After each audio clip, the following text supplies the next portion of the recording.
Chromium is an element, which means it is somewhere on the periodic table. It can be found inside of the transition metal block, also known as the D block. Now, as much as ions and stuff, that can be quite a simple topic to understand when it comes to things such as halogens and things such as group 1, 2, 3, 4, 5, 6, and 7 groups in the periodic table. When it comes to transition metals, it is slightly more complicated.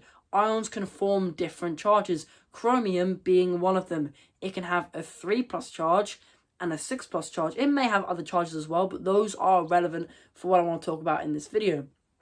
Chromium 3+ is actually an essential dietary nutrient, but this isn't a video about chromium 3+ and its benefits to the diet and why you could take supplements on it or where you can find it, what it actually does. This is actually a video about hexavalent chromium, which is Cr6+. Chromium 6+ is incredibly toxic, and I actually have a story about hexavalent chromium that I recently learned. PG&E, which is Pacific Gas and Electric, that's a company that's in California in the United States. They did some shady business with hexavalent chromium and tried to cover it up as it being Cr3+.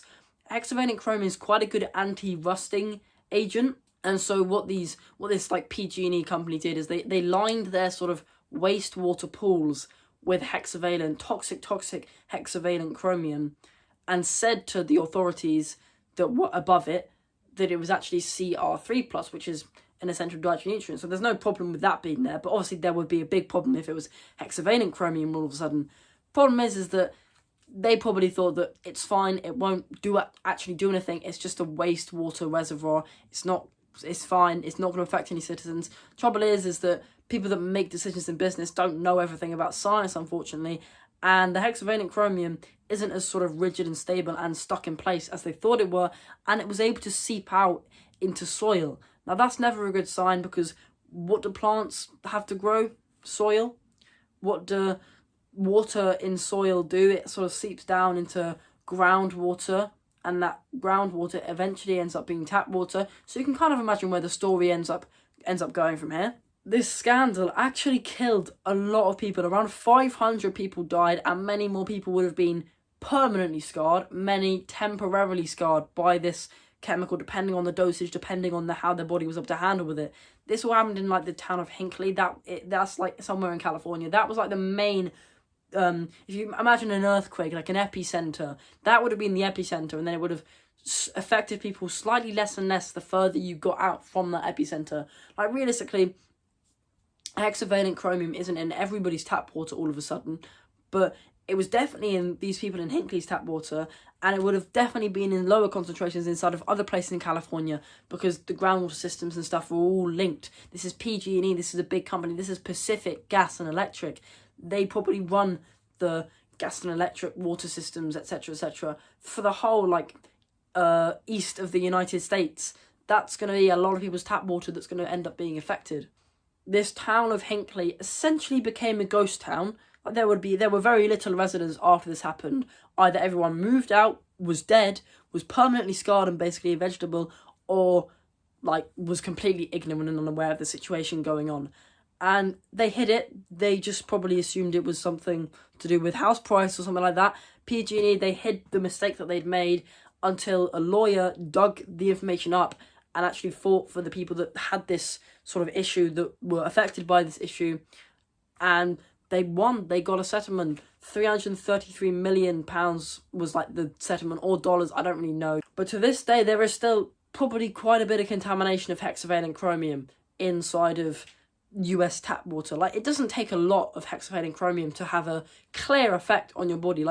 PG&E, right? They would have put a lot of hexavalent chromium inside of their wastewater reservoir linings, or however the hell they did it, and it eventually seeped into tap water, however, by what function. They didn't assume that was going to happen, so they would have put a lot of hexavalent chromium on side of that pool liners, because they assumed that it was going to be completely safe. Now, when you think of dose makes a poison and stuff like this, hexavalent chromium, you suddenly intake 1 ion of it, it's not going to kill you realistically. But they didn't think that was going to be the case. They lathered it on that lining because they didn't think that it was going to seep. So people ended up ingesting a lot of it, and it was quite a big scandal. And that's going to still be circulating around, because there would have been a lot of it, because they never assumed that something like this could have happened. and US might have less restrictions on things like tap water and stuff like that.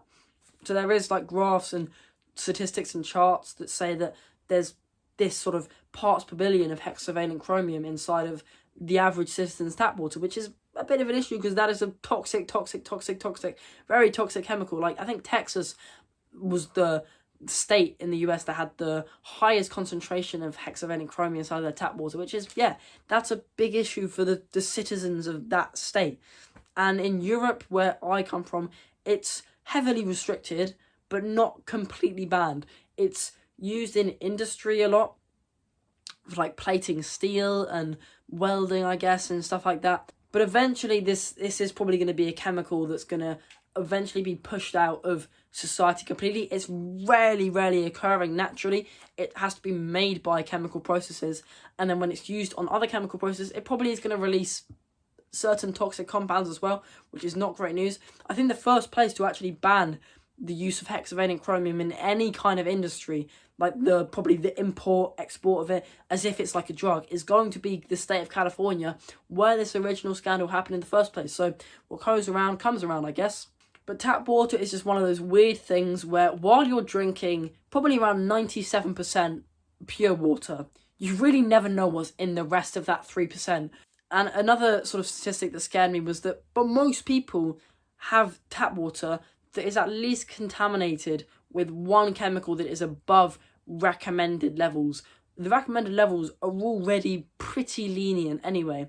Like something such as BPA, which we know has harmful effects on the body. That's in your tap water because it's lined in some of the old metal water pipes to like protect it from rusting and stuff like that. There's probably going to be some people where that level of BPA is way too high for their bodies to handle, and it really does differ from person to person. So you can't really say for sure whether this stuff is incredibly poisonous or just kind of okay.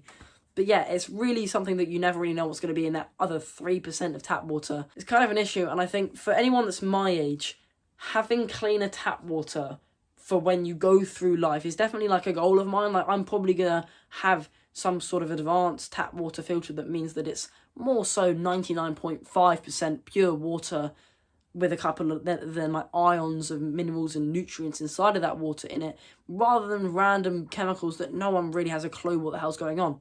So yeah, that's just a goal of mine in the future, and I recommend that you work hard towards making that a goal of your own and actually succeeding and achieving that goal in the future. But with that, I recommend subscribing for more content like this, and have a good day.